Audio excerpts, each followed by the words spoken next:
Hi friends, സാപ്പിഡിയ മലയാളത്തിൻ്റെ ഏറ്റവും പുതിയൊരു വീഡിയോയിലേക്ക് എല്ലാവർക്കും സ്വാഗതം. ഇന്നത്തെ വീഡിയോ OTT അപ്ഡേറ്റുകളാണ്.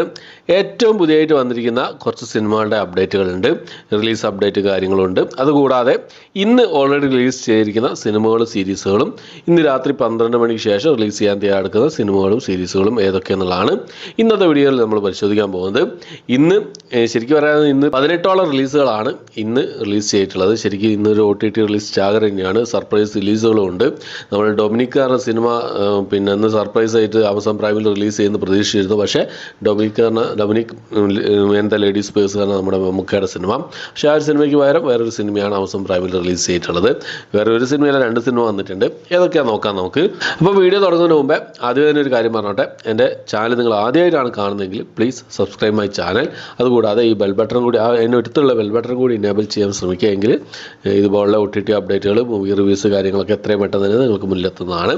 ഓക്കെ, നമുക്ക് ഏതൊക്കെ സിനിമകളും സീരീസുകളാണ് നോക്കാം. അതിലൊന്നാമത്തെ ഒരു മലയാളം മൂവിയാണ്. ദ സീക്രട്ട് ഓഫ് വുമൺ എന്നാണ് സിനിമയുടെ പേര് വരുന്നത്. സൺനെക്സ്റ്റ് OTT പ്ലാറ്റ്ഫോം വഴിയാണ് ഈ സിനിമ ഇപ്പോൾ മുതൽ അവൈലബിൾ ആയിട്ടുള്ളത്. അടുത്തത് മണികണ്ഠൻ പ്രധാന വേഷം കൈകാച്ച ഒരു ഡ്രാമ കോമഡി വിഭാഗത്തിൽപ്പെടുന്ന ഒരു തമിഴ് മൂവിയാണ് കുടുംബസ്ഥൻ എന്ന് പറയുന്ന സിനിമ. C5 ഈ ഒരു സിനിമ തമിഴ് ഭാഷ കൂടാതെ മലയാളം, തെലുങ്ക്, ഹിന്ദി, കന്നഡ ഭാഷകളായിട്ട് അവൈലബിൾ ആണ്. അടുത്ത നാഗചൈതന്യ, സായി പല്ലവി എന്നിവർക്ക് പ്രധാന വേഷം കൈകാര്യം ചെയ്ത റൊമാൻറ്റിക് ആക്ഷൻ ഡ്രാമ വിഭാഗത്തിൽപ്പെടുന്ന സിനിമയാണ് തണ്ടൽ എന്ന് പറയുന്ന സിനിമ. തെലുങ്ക് ഭാഷ കൂടാതെ തമിഴ്, ഹിന്ദി, മലയാളം, കന്നഡ ഭാഷകളായിട്ട് നെറ്റ്ഫ്ലിക്സിലാണ് ഈ സിനിമ അവൈലബിൾ ആയിട്ടുള്ളത്. അടുത്ത കൃതി ഷെട്ടി പ്രധാന വേഷം കൈകാര്യം ചെയ്ത ഒരു തെലുങ്ക് മൂവിയാണ് മനമേ എന്ന് പറയുന്ന സിനിമ. ഈ റൊമാൻറ്റിക് ഡ്രാമ വിഭാഗത്തിൽപ്പെടുന്ന സിനിമ ആമസോൺ പ്രൈമിൽ അവൈലബിൾ ആണ്. അടുത്തത് ഒരു ഡയറക്റ്റ് OTT റിലീസാണ്. ഹിന്ദി മൂവിയാണ്. നടാനിയ എന്നാണ് സിനിമയുടെ പേര് വരുന്നത്.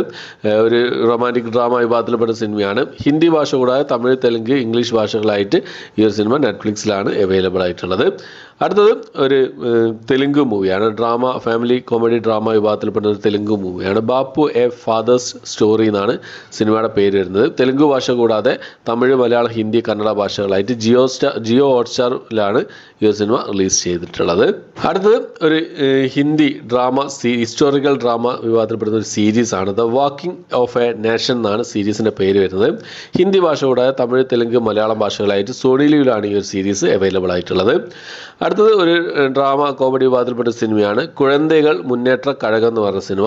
ആഹാ തമിഴ്, അതുപോലെ തന്നെ ടെൻറ്റ് കോട്ട, ഈ 2 OTT പ്ലാറ്റ്ഫോമിലായിട്ടാണ് ഈ ഒരു സിനിമ ഇപ്പോഴും അവൈലബിൾ ആയിട്ടുള്ളത്. അടുത്തത് അക്ഷയ് കുമാർ പ്രധാന വേഷം കൈകാര്യം ഒരു ഹിന്ദി മൂവിയായിരുന്നു. ഹിന്ദി ആർമി ആക്ഷൻ വിഭാഗത്തിൽപ്പെട്ട സിനിമയായിരുന്നു സ്കൈ ഫോഴ്സ് എന്ന സിനിമ. ആമസോൺ പ്രൈമിൽ 2 ഓപ്ഷനിലാണ് ഈ ഒരു സിനിമ അവൈലബിൾ ആയിട്ടുള്ളത്. ഒരു സർപ്രൈസ് റിലീസ് തന്നെയായിരുന്നു ഈ ഒരു സിനിമ എന്നുള്ളത്. അടുത്ത ഒരു സർപ്രൈസ് റിലീസ് തന്നെയാണ്. ഒരു ആക്ഷൻ ത്രില്ലർ വിഭാഗത്തിൽപ്പെടുന്ന ഹിന്ദി മൂവിയാണ് ഫട്ടഹ് എന്ന് പറഞ്ഞ സിനിമ. ജിയോ ഹോട്ട്സ്റ്റാറിൽ ഈ ഒരു സിനിമ സർപ്രൈസ് ആയി റിലീസ് ചെയ്തു. ജിയോ ഹോട്ട്സ്റ്റാറിൽ സാറിന് സർപ്രൈസ് ആയിട്ടൊന്നും റിലീസ് ചെയ്യാറില്ല, എന്താ അറിയില്ല. ഇന്നിപ്പോൾ ഈ ഒരു സിനിമ ഹിന്ദി ഭാഷയിൽ മാത്രമേ അവൈലബിൾ ആയിട്ടുള്ളൂ കേട്ടോ. അടുത്തത് ഒരു ക്രൈം ത്രില്ലർ വിഭാഗത്തിൽപ്പെടുന്ന ഒരു ഇംഗ്ലീഷ് മൂവിയാണ്. ഫക്ക് മേരി കിൽ എന്നാണ് സിനിമയുടെ പേര് വരുന്നത്. ഇംഗ്ലീഷ് ഭാഷ കൂടാതെ ഹിന്ദി, തമിഴ്, തെലുങ്ക് ഭാഷകളായിട്ട് ആമസോൺ പ്രൈമിലാണ് ഈ ഒരു സിനിമ 2 ഓപ്ഷനിലായിട്ട് അവൈലബിൾ ആയിട്ടുള്ളത്.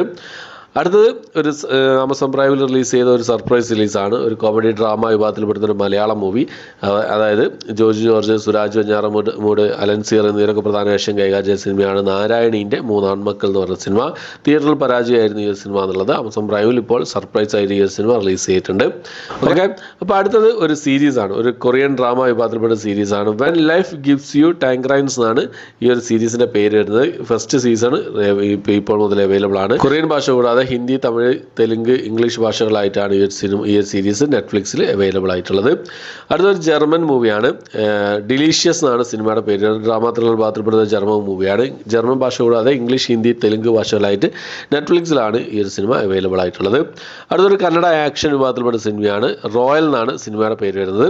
ഈ ഒരു സിനിമ ആമസോൺ പ്രൈമിൽ കന്നഡ ഭാഷയിൽ മാത്രമായിട്ടാണ് അവൈലബിൾ ആയിട്ടുള്ളത്. അടുത്തൊരു തമിഴ് ആക്ഷൻ വിഭാഗത്തിൽപ്പെടുന്ന സിനിമയായിരുന്നു അഗത്തിയ എന്ന് പറഞ്ഞ സിനിമ. തിയേറ്റർ റിലീസ് ചെയ്ത ഒരാഴ്ചയായിട്ടേ ഉള്ളൂ. അതിന് മുമ്പ് തന്നെ DCP ഫയൽ ലീക്കാകപ്പെട്ടിട്ടുണ്ട്. തമിഴ്, തെലുങ്ക്, ഹിന്ദി ഭാഷകളായിട്ടാണ് വന്നിട്ടുള്ളത്. ജീവ, അർജുൻ എന്നിവർക്ക് പ്രധാന വേഷം കൈകാര്യം ചെയ്ത സിനിമയായിരുന്നു ഈ ഒരു സിനിമ എന്നുള്ളത്. അടുത്തത് ഒരു ഡോക്യുമെൻ്ററി മൂവിയാണ്. ചാവോസ് ദ മാൻസൺ മർഡേഴ്സ് എന്നാണ് സിനിമയുടെ പേര് വരുന്നത്. ഇംഗ്ലീഷ്, ഹിന്ദി ഭാഷകളായിട്ട് നെറ്റ്ഫ്ലിക്സിലാണ് ഈ ഒരു സിനിമ അവൈലബിൾ ആയിട്ടുള്ളത്. അടുത്തൊരു ആനിമേഷൻ ഡ്രാമ വിഭാഗത്തിൽപ്പെട്ട സിനിമയാണ് പ്ലാങ്ക്ടൺ ദ മൂവി എന്നാണ് സിനിമയുടെ പേര് വരുന്നത്. ഇംഗ്ലീഷ്, ഹിന്ദി, തമിഴ്, തെലുങ്ക് ഭാഷകളായിട്ട് നെറ്റ്ഫ്ലിക്സിലാണ് ഈ ഒരു സിനിമ അവൈലബിൾ ആയിട്ടുള്ളത്. അപ്പോൾ ഇത്രയും സീരീസുകളാണ് ഇന്ന് ഓൾറെഡി റിലീസ് ചെയ്തതായിട്ടുള്ളത്. 18ഓളം റിലീസുകളാണ് റിലീസ് ചെയ്തിട്ടുള്ളത്. അപ്പോൾ ഈ ഒരു ലിസ്റ്റിലെ ഏതൊക്കെ സിനിമകളാണ് നിങ്ങൾ കണ്ടത്, നിങ്ങളുടെ അഭിപ്രായങ്ങൾ എന്തൊക്കെയെന്നുള്ള കാര്യങ്ങളൊക്കെ കമൻറ്റ് ബോക്സിൽ രേഖപ്പെടുത്താൻ ശ്രമിക്കാം. ഇനി നമുക്ക് ഏറ്റവും പുതിയതായിട്ട് വന്നിരിക്കുന്ന ഒരു സിനിമകളുടെ അപ്ഡേറ്റുകൾ, അതുകൂടാതെ ഇന്ന് രാത്രി 12 മണിക്ക് ശേഷം റിലീസ് ചെയ്യാൻ തിരഞ്ഞെടുക്കുന്ന സിനിമകൾ ഏതൊക്കെയാണെന്നുള്ളത് നോക്കാം. അതിൽ ഒന്നാമത്തെ സിനിമ എന്നുള്ളത് ഒരു ഡ്രാമ ത്രില്ലർ വിഭാഗത്തിൽപ്പെട്ട സിനിമയായിരുന്നു. ബേസിൽ ജോസഫ്, ലിജോ മോൾ ജോസ് എന്നിവരൊക്കെ പ്രധാന വേഷം കൈകാര്യം ചെയ്ത പൊന്മാൻ എന്ന് പറയുന്ന സിനിമ. ഈ ഒരു സിനിമയുടെ OTT റിലീസ് എന്നുള്ള പലരും കമൻറ്റ് ബോക്സിൽ ചോദിക്കാറുണ്ടായിരുന്നു. ഇപ്പോൾ ഈ സിനിമയുടെ ഒഫീഷ്യൽ കൺഫർമേഷൻ വന്നിരിക്കുകയാണ്. ജിയോ ഹോട്ട്സ്റ്റാർ ആണ് ഈ സിനിമയുടെ OTT റൈറ്റ്സ് സ്വന്തമാക്കിയിട്ടുള്ളത്. മാർച്ച് മാസം 14-ാം തീയതി ഈ സിനിമ മലയാളം, തമിഴ്, തെലുങ്ക്, ഹിന്ദി, കന്നഡ ഭാഷകളായിട്ട് റിലീസുകൾ അപ്ഡേറ്റ് ആണ് ഏറ്റവും പുതിയതായിട്ട് വന്നിട്ടുള്ളത്. അതുകൂടാതെ നെറ്റ്ഫ്ലിക്സിൽ ഒരു ഡയറക്റ്റ് OTT റിലീസ് കൂടിയുണ്ട്. തമിഴ് സിനിമയാണ്. ടെസ്റ്റ് എന്നാണ് സിനിമയുടെ പേര് വരുന്നത്. സിദ്ധാർത്ഥ്, മാധവൻ, നയൻതാര എന്നിവർക്ക് പ്രധാന വേഷം കൈകാര്യം ചെയ്ത സിനിമയാണ്. Direct OTT റിലീസാണ്. തമിഴ്, തെലുങ്ക്, മലയാളം, കന്നഡ, ഹിന്ദി ഭാഷകളായിട്ട് നെറ്റ്ഫ്ലിക്സിലാണ് ഈ സിനിമ റിലീസ് ചെയ്യാൻ തയ്യാറെടുക്കുന്നതായിട്ടുള്ളത്. ഏപ്രിൽ മാസം 4-ാം തീയതിയാണ് ഈ സിനിമയുടെ റിലീസ് ഡേറ്റ് ഇപ്പോൾ പ്രഖ്യാപിച്ചിട്ടുള്ളത്. അടുത്തത് ആഹാ ഫൈൻഡ് വഴി റിലീസ് ചെയ്യാൻ തയ്യാറാക്കുന്ന ഒരു തമിഴ് മൂവിയാണ്. നീല നിറ സൂര്യൻ എന്നാണ് സിനിമയുടെ പേര് വരുന്നത്. രാത്രി 12 മണിക്ക് ശേഷം ഈ ഒരു സിനിമ ആഹാ ഫൈനിൽ റിലീസ് ചെയ്യുന്നതാണ്. അടുത്ത നമ്മുടെ വിനീത് ശ്രീനിവാസൻ പ്രധാന വേഷം കൈകാര്യം ചെയ്ത ഒരു കോമഡി മൂവിയായിരുന്നു ഒരു ജാതി ജാതകം എന്ന് പറയുന്ന സിനിമ. മനോരമ മാക്സിൽ ഈ ഒരു സിനിമ റിലീസ് ചെയ്യാൻ തയ്യാറെടുക്കുകയാണ്. കുറേ കാലമായി ഒരു കമ്മിങ് സൂൺ പോസ്റ്ററും കാര്യങ്ങളൊക്കെ പുറത്ത് വന്നിട്ട് ഇപ്പോൾ ഈ സിനിമയുടെ റിലീസ് ഡേറ്റ് കാര്യങ്ങളൊക്കെ പുറത്ത് വന്നിരിക്കുകയാണ്. മാർച്ച് മാസം 14-ാം തീയതിയാണ് ഈ ഒരു സിനിമയുടെ റിലീസ് ഇപ്പോൾ പ്രഖ്യാപിച്ചിട്ടുള്ളത്. ഓക്കെ, അപ്പോൾ അടുത്തത് മനോരമ മാക്സിൽ റിലീസ് ചെയ്യാൻ തയ്യാറെടുക്കുന്ന മറ്റൊരു സിനിമയാണ് ദ മലബാർ ടൈൽസ് എന്നാണ് ഈ ഒരു സിനിമയുടെ പേര് വരുന്നത്. ഇന്ന് രാത്രി 12 മണിക്ക് ശേഷം, അതായത് മാർച്ച് മാസം 8-ാം തീയതി ഈ ഒരു സിനിമ മനോരമ മാക്സിൽ റിലീസ് ചെയ്യുന്നതാണ്. ഓക്കെ, അപ്പോൾ ഇത്രയും അപ്ഡേറ്റുകളാണ് ഇന്നത്തെ വീഡിയോ നമ്മൾ പരിശോധിച്ചിട്ടുള്ളത്. ഏറ്റവും പുതിയതായിട്ട് വന്നിരിക്കുന്ന അപ്ഡേറ്റുകൾ, ഇന്ന് രാത്രിയത്തെ റിലീസും ഇന്നത്തെ റിലീസും ഒക്കെയാണ് ഇന്നത്തെ വീഡിയോ നമ്മൾ പരിശോധിച്ചിട്ടുള്ളത്. ഈ ലിസ്റ്റിൽ നിങ്ങളുടെ അഭിപ്രായങ്ങളും കാര്യങ്ങളൊക്കെ, നിങ്ങളുടെ സിനിമകളെക്കുറിച്ചുള്ള അഭിപ്രായങ്ങളും കാര്യങ്ങളൊക്കെ കമൻറ്റ് ബോക്സിൽ രേഖപ്പെടുത്താൻ ശ്രമിക്കാം. ഓക്കെ, അപ്പോൾ അത്രയാണ് ഇന്നത്തെ വീഡിയോ. ഇഷ്ടപ്പെട്ടെങ്കിൽ ലൈക്ക് ചെയ്യാൻ, ഷെയർ ചെയ്യാൻ, സബ്സ്ക്രൈബ് ചെയ്യാൻ മറക്കാതിരിക്കുക. പുതിയൊരു വീഡിയോ ആയിട്ട് വരുന്നവരേക്കും ബൈ.